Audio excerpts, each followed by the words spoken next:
O tema que nós temos o tema que nós temos nesta noite está no quadro de vocês. Eu acredito que já dá para vocês verem aí os 7 anjos pregando o evangelho de condenação.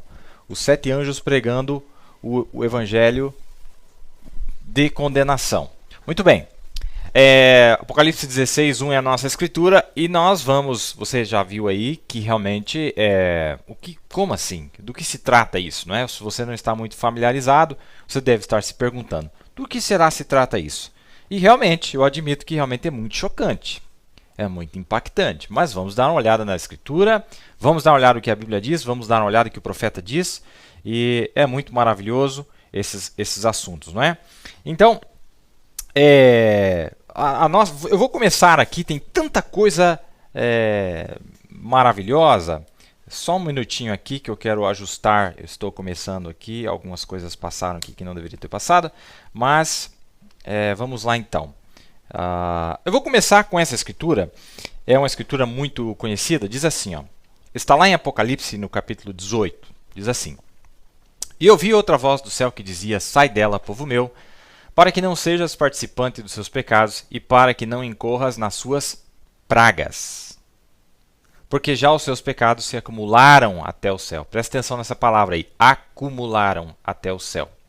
E Deus se lembrou das iniquidades dela.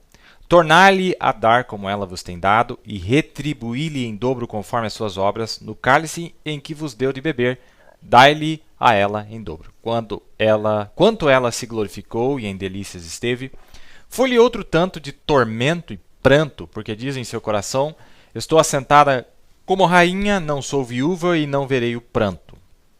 Bem arrogante essa mulher, né? Portanto, num dia virão as suas pragas, a morte e o pranto e a fome, e será queimada no fogo, porque é forte o Senhor Deus que a julga.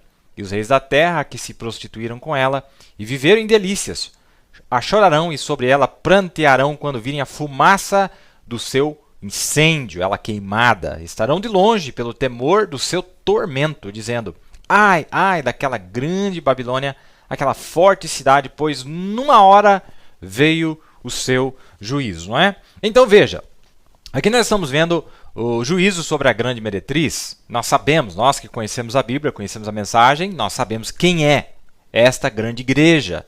Nós sabemos quem é esta grande igreja, e aqui está retratando o quadro quando ela receber as suas pragas. Ela receberá pragas. As pragas serão lançadas sobre ela, e ela está em todos os reinos do mundo, de acordo com o livro de Daniel. Ela está em todos os países do mundo, ela governa, ela reina em absoluto, e ela tem sob controle os reis da terra, as nações. Todas elas se prostram aos seus pés, e isso vai se tornar mais completo ainda no período da tribulação, quando realmente ela terá domínio absoluto da economia do mundo, como nós conhecemos a história. Então, está falando deste momento, e aqui está dizendo que os seus pecados se acumularam, não é? Então, nós estamos vendo esse quadro muito dramático, muito dramático. E a grande pergunta que todos querem saber: quando é que esta igreja vai ser julgada? Quando que virá o juízo sobre ela? É uma pergunta que todos querem saber, e aqui é onde nós entramos em muitas controvérsias, pois não existe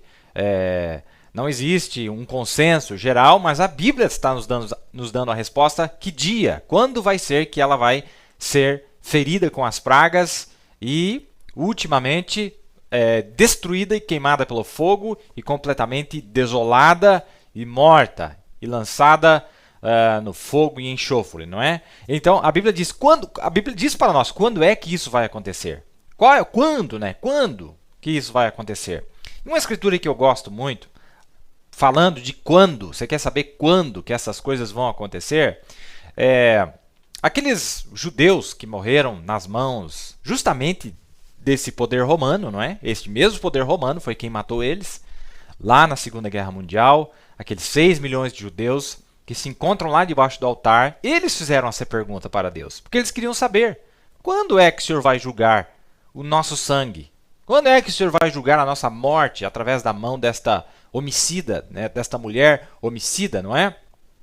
E eles fizeram essa pergunta, e está dizendo ali, ó, veja que bonito: clamavam com grande voz, dizendo: até quando, ó verdadeiro e santo dominador, não julgas e vingas o nosso sangue dos que habitam sobre a terra?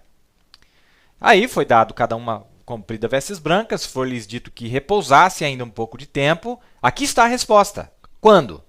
Até que se complete o número de seus conservos, que são os profetas, e seus irmãos que haviam de ser mortos, como eles foram. A resposta está aí. Quando eles matarem os profetas, quais profetas? Que são conservos dos judeus? Moisés e Elias. Quando eles matarem Moisés e Elias, e mais judeus também, como eles que morreram sem o Espírito Santo, tá? Para lembrar que é um grupo de gente que morre sem o Espírito Santo, não é?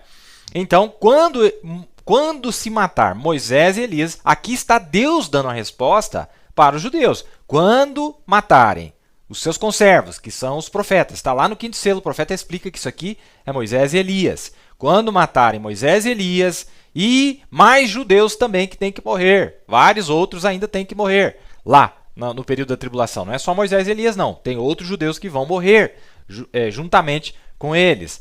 Então falou, quando isso acontecer, que Moisés e Elias forem mortos, então chegou a hora de vingar o sangue de vocês. E a Bíblia diz realmente, em Apocalipse 18, 24, que o sangue de todos os profetas, dos santos e todos que foram mortos na terra foi achado nela. Ela era responsável. Quem realmente estava por detrás das mortes, inclusive desse grupo ali, quem é?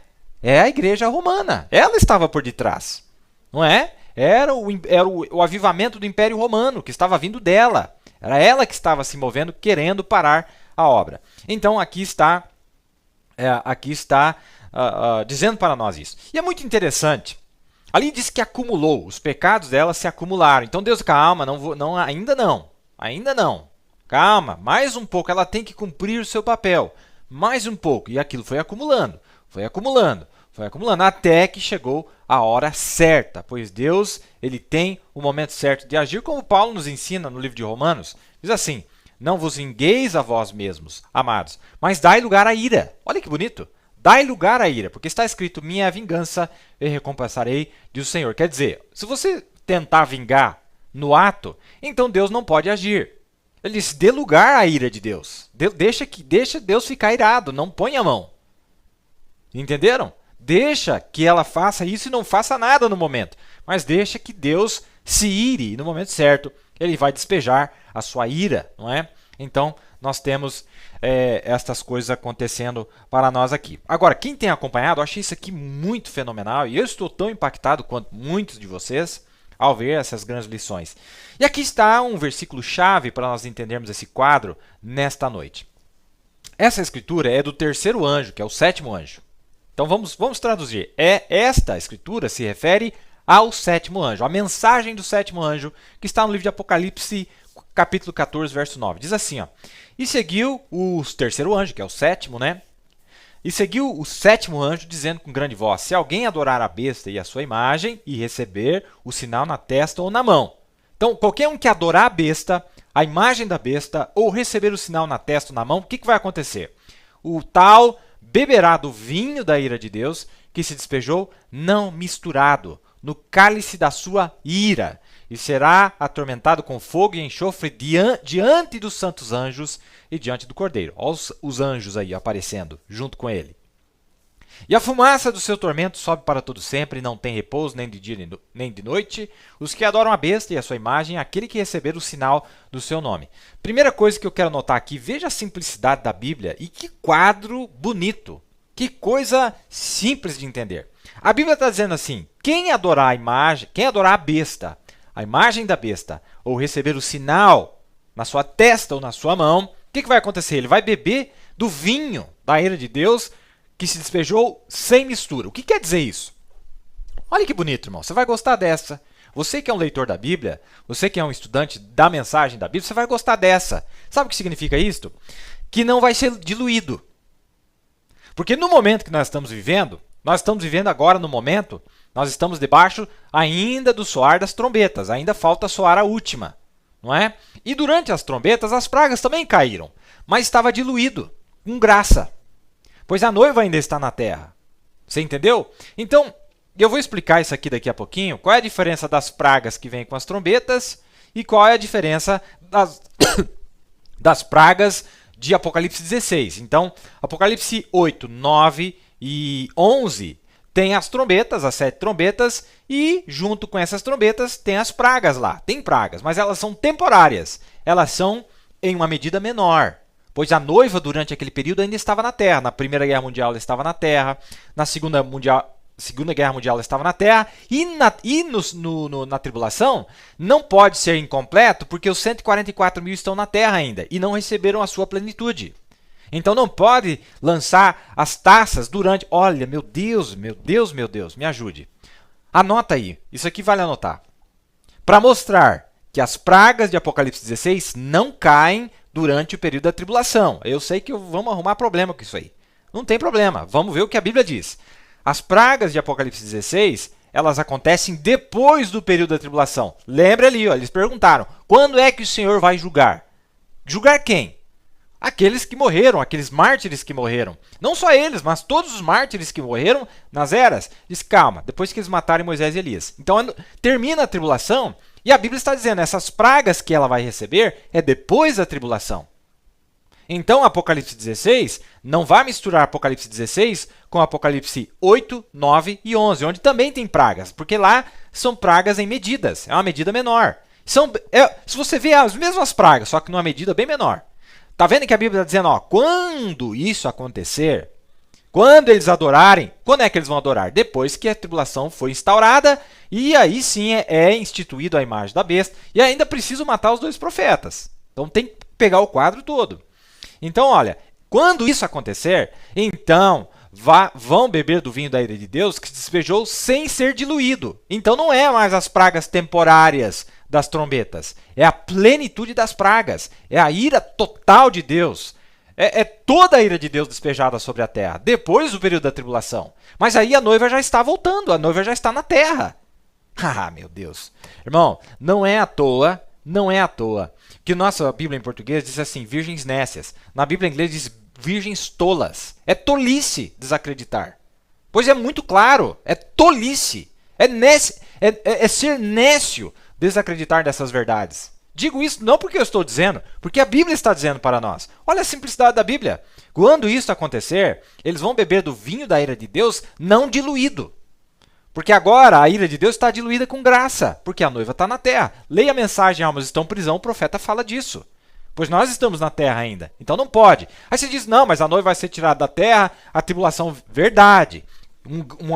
Vai aumentar as pragas em uma medida enorme, mas ainda não é a taça cheia. Não. Vamos ver isso aqui. Pois os 144 mil ainda estão na terra e as virgens nécias precisam passar pelo seu período de purgação. E Deus não pode matar elas, não pode destruir elas antes que elas sejam purgadas. Elas precisam receber a sua vitória, como diz lá no livro de Apocalipse, capítulo 15, que elas venceram a besta, venceram a imagem da besta e venceram a letra do seu nome. Venceram. Eles venceram a marca da besta. Venceram a besta. Venceram a imagem da besta. Está escrito lá. Vai lá para você ver. A Bíblia está dizendo para nós. Então, olha, irmão, é melhor de nós chacoalharmos a nossa incredulidade. É um momento perigoso que nós estamos atravessando. Eu vejo que as coisas estão no final. As pessoas não estão levando a sério. As pessoas não querem saber. As pessoas estão muito envolvidas nos seus planos, na sua própria santidade, na sua própria justiça. Cuidado, hein? Cuidado. É uma advertência.